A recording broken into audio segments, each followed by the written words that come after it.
Hi good morning എസ്മി ബ്ലോഗ്സിലേക്ക് എല്ലാവർക്കും welcome. ഞങ്ങൾ ഗുരുവായൂരെത്തിയതാണ്. അപ്പം എൻ്റെ കൂടെ ഫ്രണ്ട് ദിവ്യ ഉണ്ട്. ഞങ്ങൾ രണ്ടുപേരും കൂടിയാണ് വന്നത്. മുമ്പൊരു ഇതേപോലെ ഒരു വെക്കേഷൻ ടൈമിൽ ഞങ്ങൾ രണ്ടുപേരും ഇതേപോലെ ഒരു ടൂറ് പ്ലാൻ ചെയ്തിട്ടുണ്ടായിരുന്നു. ഒരു അമ്പലത്തിൽ വിസിറ്റ് ചെയ്തു. അത് നമ്മുടെ കോഴിക്കോട് അടുത്തുള്ളതാണ്. ഇപ്രാവശ്യത്തെ വെക്കേഷന് ഞങ്ങൾ ഗുരുവായൂരാണ് വന്നത്. അപ്പം ഗുരുവായൂരെ കണ്ണനെ തൊഴാൻ വേണ്ടിയിട്ട് വാഗച്ചാർത്തിന് രാവിലെ എഴുന്നേറ്റ് ഞങ്ങളിപ്പോൾ കുളിച്ച് ഫ്രഷായിട്ട് വന്നിരിക്കുകയാണ്. അപ്പം ഗുരുവായൂർ വിശേഷങ്ങളൊക്കെ വഴിയെ കാണാം. കഴിഞ്ഞ വീഡിയോയിൽ ടൂറിസ്റ്റ് ഫെസിലിറ്റേഷനെ കുറിച്ചൊക്കെ പറഞ്ഞിരുന്നു. റൂമിൽ പോയി ഫ്രഷായി ഞങ്ങൾ അമ്പലത്തിൽ നിന്ന് ചുറ്റും ഒന്ന് കറങ്ങാൻ വേണ്ടി ഞങ്ങൾ ജസ്റ്റ് ഒന്ന് പുറത്തേക്ക് ഇറങ്ങി. നേരെ ഞങ്ങൾ നടന്ന് എത്തിയത് മഞ്ജുലാലിൻ്റെ മുമ്പിലാണ് കേട്ടോ. തൃശ്ശൂർ ജില്ലയിൽ ചാവക്കാട് താലൂക്കിൽ സ്ഥിതി ചെയ്യുന്ന പ്രസിദ്ധമായ ഒരു ഹൈന്ദവ ക്ഷേത്രമാണ് ഗുരുവായൂർ. അത് എല്ലാവർക്കും അറിയുന്ന കാര്യമാണ്. മഞ്ജുള വാര്യർ ജാതിയിൽപ്പെട്ട ഒരു പെൺകുട്ടിയായിരുന്നു കേട്ടോ. എല്ലാ രാത്രികളിലും അവൾ ഭഗവാന് മാലകൾ കൊണ്ടുവരുമായിരുന്നു അത്രേ. ഒരു ദിവസം അവൾ വൈകിപ്പോയതിനാൽ ക്ഷേത്രം അടച്ചു. ഈ മഞ്ജുലാലിൻ്റെ കഥ എൻ്റെ ഫ്രണ്ട് ദിവ്യയ്ക്ക് അറിയില്ല. അപ്പോൾ അവൾക്ക് ഞാനൊന്ന് പറഞ്ഞു കൊടുക്കാമെന്ന് വിചാരിച്ചു. ക്ഷേത്രത്തിൽ നിന്ന് മടങ്ങുകയായിരുന്ന ഭഗവാന്റെ ഭക്തയായ പൂന്താനം ആൽമരത്തിൻ്റെ ചുവട്ടിൽ അവൾ കരയുന്നത് കണ്ടു. അവൻ അവളെ ആശ്വസിപ്പിച്ചു. ആര്? പൂന്താനമാണ് കേട്ടോ. ഭഗവാൻ എല്ലായിടത്തും ഉള്ളതിനാൽ ആൽമരത്തിൻ്റെ ചുവട്ടിലെ കല്ലിൽ മാല ഇടാമെന്ന് പറഞ്ഞു. മനസ്സിലുറപ്പിച്ച അവൾ ആ മാല അവിടെ തന്നെ സൂക്ഷിച്ച് തൃപ്തിയായി വീട്ടിലേക്ക് പോയി. പിറ്റേന്ന് രാവിലെ പൂജാരി ദേവനിൽ നിന്ന് എല്ലാ മാലകളും നീക്കം ചെയ്തു. പക്ഷെ ഒരു മാല കുടുങ്ങി. ഭക്തർ അമ്പരന്നെങ്കിലും പൂന്താനം തലേ രാത്രിയിലെ സംഭവം ഓർത്തു. ആൽമരത്തിൻ്റെ ചുവട്ടിലെ കല്ലിൽ മഞ്ജുള ചാർത്തിയ മാലയായിരുന്നു അത്.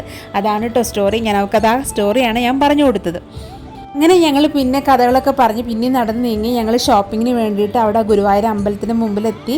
അങ്ങനെ ആ പോണ വഴിക്ക് കുറേ വള സ്റ്റാൾസും മാലയും ഒക്കെ ഉണ്ടായിരുന്നു. അപ്പം ദിവ്യയ്ക്ക് പിറ്റേ ദിവസം ഞങ്ങൾക്ക് വാഗച്ചാർത്തിന് പോകുമ്പം സാരീൻ്റെ കൂടെ ഇടാൻ അവൾക്ക് കമ്മലും മാലയൊന്നും ഇല്ലയെന്ന് പറഞ്ഞപ്പോൾ ഞാൻ അവളെ കൂടെ ഞാനും ഷോപ്പിങ്ങിന് കയറി വാങ്ങാൻ കയറി. അപ്പോൾ അവൾക്ക് മാലയൊക്കെ കാണിച്ചു കൊടുക്കുകയാണ്. അപ്പോൾ അവളുടെ ഇഷ്ടത്തിനനുസരിച്ചാണ് എടുക്കുന്നത്. അപ്പോൾ അവൾ വലിയൊരു ലോങ് ചെയിൻ നോക്കുന്നുണ്ട്, അതേപോലെ ഒരു ജിംക്കി നോക്കുന്നുണ്ട് കേട്ടോ. കടയിലുള്ള ചേട്ടൻ ചോദിച്ചപ്പോൾ റേറ്റ് 70 രൂപ 100 രൂപ എന്നൊക്കെയാണ് പറയുന്നത്. ചരടുള്ള ചെയിന് 70 രൂപയും മറ്റേ ചെയിനൊക്കെ 100 രൂപ എന്നാണ് കേട്ടോ പറയുന്നത്.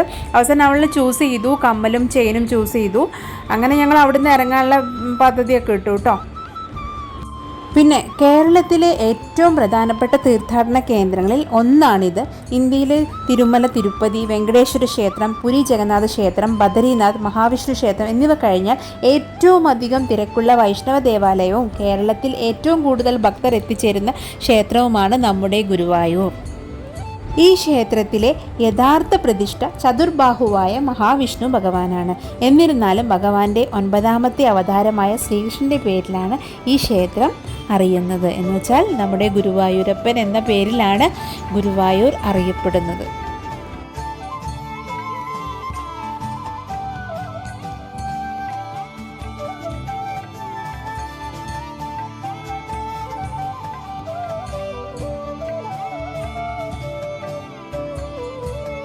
ഗുരുവായൂർ ഉത്സവം 10 ദിവസം നീളുന്നു. ആനയോട്ടത്തോടെ ആരംഭിക്കുന്ന ഉത്സവം കുംഭമാസത്തിലെ പൂയം നാളിലാണ് കൊടിയേറുന്നത്. അവസാന ദിവസം ആറോട്ടോടുകൂടി സമാപിക്കുന്നു.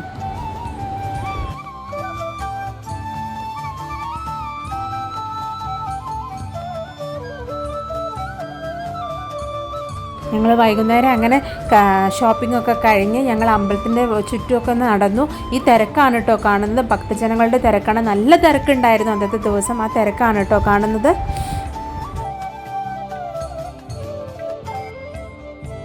ഇത് നമ്മുടെ മേൽപ്പത്തൂർ ഓഡിറ്റോറിയമാണ്. ഇവിടെ വെച്ചിട്ടാണ് പിള്ളേരുടെ അരങ്ങേറ്റങ്ങളൊക്കെ ഉണ്ടാവാറ്.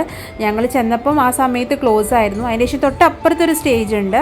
ആ സ്റ്റേജിൽ ആണ് നമ്മൾ ഓഡിറ്റോറിയത്തിലാണ് ഗുരുവായൂരപ്പൻ ഓഡിറ്റോറിയം എഴുതിയിട്ടുണ്ട്. അവിടെയാണ് കുറച്ച് പിള്ളേരുടെ ഡാൻസും കാര്യങ്ങളൊക്കെ വേറെ നടക്കുന്നത്. അപ്പം ഞങ്ങൾ അവിടെ കുറച്ച് നേരം ഇരുന്ന് കണ്ടു കേട്ടോ ആ പ്രോഗ്രാം.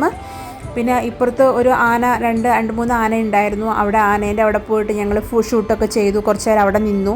അതിന് ശേഷം കുറച്ച് ചുറ്റും ഇതുണ്ടോ വിളക്കൊക്കെ കത്തിച്ചിട്ടുണ്ടായിരുന്നു. അപ്പം ഞങ്ങൾ അവിടെ വെച്ചിട്ട് ഷൂട്ട് ചെയ്തു. സത്യം പറയുകയാണെങ്കിൽ ഫ്രണ്ട്സിൻ്റെ കൂടെ വരാൻ നല്ലൊരു വൈബ്, നല്ലൊരു അറ്റ്മോസ്ഫിയറാണ് കേട്ടോ ഗുരുവായൂർ. ഭഗവാനെ കണ്ടനെ നന്നായി നമ്മൾ തൊഴാനും പറ്റി, നന്നായിട്ട് നമുക്ക് സന്തോഷിക്കാനും പറ്റി. നമ്മൾ ഫ്രണ്ട്സ് ആകുമ്പോൾ നമുക്കെല്ലാം പറയാം, കൂടുതൽ എൻജോയ്മെൻ്റാണ്. അപ്പോൾ അടിപൊളിയായിരുന്നു. നമ്മൾ റെസ്ട്രിക്റ്റ് ചെയ്യാൻ ആരും ഇല്ലായിരുന്നു. അപ്പോൾ സൂപ്പറായിരുന്നു കേട്ടോ. അതിന് ശേഷം ഞങ്ങൾ കറക്കൊക്കെ കഴിഞ്ഞ് ഞങ്ങൾക്ക് വിശക്കാൻ തുടങ്ങി. ഞങ്ങൾ പിറ്റേ ദിവസം വാഗച്ചാർത്തിന് പോകണമല്ലോ. അപ്പോൾ ഞങ്ങൾ ഫുഡൊക്കെ കഴിക്കാൻ വേണ്ടി കയറി. അങ്ങനെ റൂമിൽ പോയി ഫ്രഷായി. പിറ്റേ ദിവസമായി ഞങ്ങൾ രാവിലെ കുളിച്ച് ഫ്രഷായിട്ട് വാഗച്ചാർത്തിന് അമ്പലത്തിലേക്ക് പോവുകയാണ് കേട്ടോ. തൊഴാൻ പോകണം. അപ്പോൾ ഞങ്ങൾ ബാഗും കാര്യങ്ങളൊക്കെ ക്ലോക്ക് റൂമിൽ വെച്ചിട്ട് വേണം, കാരണം മൊബൈലൊന്നും കൊണ്ടുപോകാൻ പറ്റില്ല, അപ്പോൾ വെച്ചിട്ട് വേണം അമ്പലത്തിൽ തൊഴാൻ. അങ്ങനെ ഞങ്ങൾ അമ്പലത്തിൽ ഭഗവാനെ തൊഴുതു, ഫോട്ടോസൊക്കെ എടുത്തു. സത്യം പറയണേ നല്ല ക്യൂ ഉണ്ടായിരുന്നു. 3 മണിക്ക് അല്ല 2:30 ഞങ്ങൾ ക്യൂ നിന്നിട്ടാണ് ഭഗവാനെ തൊഴി. നല്ല ക്ഷീണമായിട്ടോ. പക്ഷേ ക്ഷീണം എന്ന് പറഞ്ഞു കഴിഞ്ഞാൽ ഭഗവാനെ തൊഴുതപ്പോൾ ആ ക്ഷീണമൊക്കെ പോയി. പക്ഷേ ഞങ്ങൾ കാല് കഴിക്കുന്നുണ്ടായിരുന്നു. അപ്പോൾ കുറച്ച് നേരം ഞങ്ങൾ അവിടെ പോയി ഇരുന്നു. അപ്പോൾ അതിന് ശേഷം ഭഗവാനെയൊക്കെ തൊഴുത് ഞങ്ങൾ പ്രാർത്ഥനയൊക്കെ കഴിഞ്ഞ ശേഷം ഞങ്ങളിങ്ങനെ ചുറ്റും നടക്കാൻ തുടങ്ങി. ഇത് അവിടുത്തെ ഒരു കുളമാണ് കാണുന്നത്.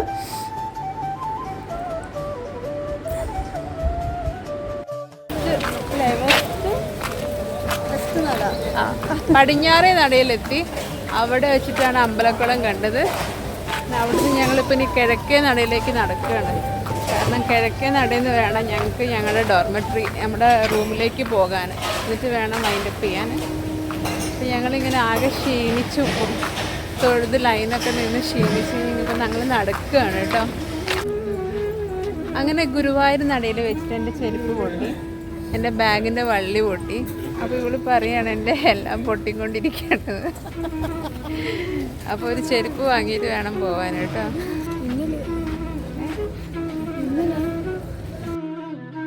അങ്ങനെ തിരിച്ച് ഞങ്ങളുടെ ഭഗവാനെയൊക്കെ പ്രാർത്ഥിച്ചിട്ട് തിരിച്ച് റൂമിൽ പോയി ഡ്രസ്സ് ചേഞ്ച് ചെയ്ത് അടുത്ത് തന്നെയാണ് പ്രൈവറ്റ് ബസ് സ്റ്റാൻഡ് വരുന്നത്. ഇനി ഞങ്ങൾക്ക് ബസ് പിടിക്കണം കോഴിക്കോടേക്ക്. എനിക്ക് എൻ്റെ ജോബിൽ കയറണം, അവൾക്ക് തിരിച്ച് വീട്ടിൽ പോകണം.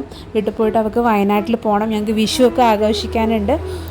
അപ്പം ഈശ്വരൻ്റെ അനുഗ്രഹത്താൽ കണ്ണനെ നന്നായിട്ട് തൊഴുതു.